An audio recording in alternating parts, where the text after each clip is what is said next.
અમરેલી જિલ્લાની અંદર માર્કેટિંગ યાર્ડમાં ઘઉંની આવકમાં સતત વધારો થઈ રહ્યો છે અને અમરેલી માર્કેટિંગ યાર્ડમાં રેકોર્ડ બ્રેક ઘઉંના ભાવ બોલાઈ રહ્યા છે. લાઈનો પણ વાહનોની લાગી રહી છે. માર્કેટિંગ યાર્ડમાં સતત આવક વધી રહી છે અને જેના કારણે ભાવ પણ સતત વધી રહ્યા છે. હાલ અમરેલી માર્કેટિંગ યાર્ડમાં ઘઉંનો ભાવ ઘઉં ટુકડાનો 480 રૂપિયાથી 700 રૂપિયા બોલાયો હતો. ઘઉં લોકવનનો ભાવ 456 રૂપિયાથી 510 રૂપિયા સુધી બોલાયો હતો. માર્કેટિંગ યાર્ડ અમરેલીમાં સતત આવક વધી રહી છે. ભાવમાં પણ વધારો થયો છે. સિંગ મઠડીનો ભાવ 790 રૂપિયાથી 1032 રૂપિયા સુધી નોંધાયો હતો. સિંગ ગિરનારનો ભાવ 992 રૂપિયા સુધી નોંધાયો હતો. તો સિંગ મોટીનો ભાવ 800 રૂપિયાથી 1067 રૂપિયા સુધી બોલાયો હતો. સિંગ દાણા ફાડાનો ભાવ 900 રૂપિયાથી 1340 રૂપિયા સુધી નોંધાયો હતો. તલ સફેદનો ભાવ 1616 રૂપિયાથી 1986 રૂપિયા સુધી નોંધાયો હતો. જુવારનો ભાવ 500 રૂપિયાથી 990 રૂપિયા સુધી નોંધાયો હતો. ઘઉં ટુકડાનો ભાવ 480 રૂપિયાથી 700 રૂપિયા સુધી નોંધાયો હતો. તો ઘઉં લોકોનો ભાવ માર્કેટિંગ યાર્ડમાં 456 રૂપિયા નોંધાયો હતો. ચણાનો ભાવ 800 રૂપિયાથી 1053 રૂપિયા સુધી નોંધાયો હતો. ચણા દેશીનો ભાવ 950 રૂપિયાથી 1160 રૂપિયા સુધી નોંધાયો હતો.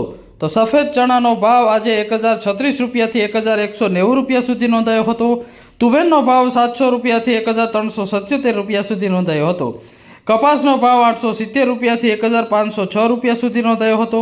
એરડાનો ભાવ 1180 રૂપિયાથી 1222 રૂપિયા સુધી નોંધાયો હતો. માર્કેટિંગ યાર્ડની અંદર આવકમાં પણ સતત વધારો થયો છે. જીરુનો ભાવ 2800 રૂપિયાથી 4250 રૂપિયા સુધી નોંધાયો હતો. રાયડાની પણ હરાજી કરવામાં આવી હતી. રાયડાનો ભાવ 950 રૂપિયાથી 1038 રૂપિયા સુધી નોંધાયો હતો. જ્યારે રાઈનો ભાવ 950 રૂપિયાથી 1255 રૂપિયા સુધી નોંધાયો હતો. ધાણાનો ભાવ 1000 રૂપિયાથી 1750 રૂપિયા સુધી નોંધાયો હતો. ધાણીનો ભાવ 1100 રૂપિયાથી 2300 રૂપિયા સુધી નોંધાયો હતો. અજમાનો ભાવ 960 રૂપિયાથી 2000 રૂપિયા સુધી નોંધાયો હતો. મેથીનો ભાવ 800 રૂપિયાથી 1030 રૂપિયા સુધી નોંધાયો હતો. સોયાબીનનો ભાવ 710 રૂપિયાથી 741 રૂપિયા સુધી નોંધાયો હતો. મરચાંનો ભાવ માર્કેટિંગ યાર્ડમાં 390 રૂપિયાથી 2690 રૂપિયા સુધી નોંધાયો હતો. દેશી મરચાંનો ભાવ 1400 રૂપિયાથી 4400 રૂપિયા સુધી નોંધાયો હતો. વરિયાળીનો ભાવ 1250 રૂપિયા સુધી નોંધાયો હતો.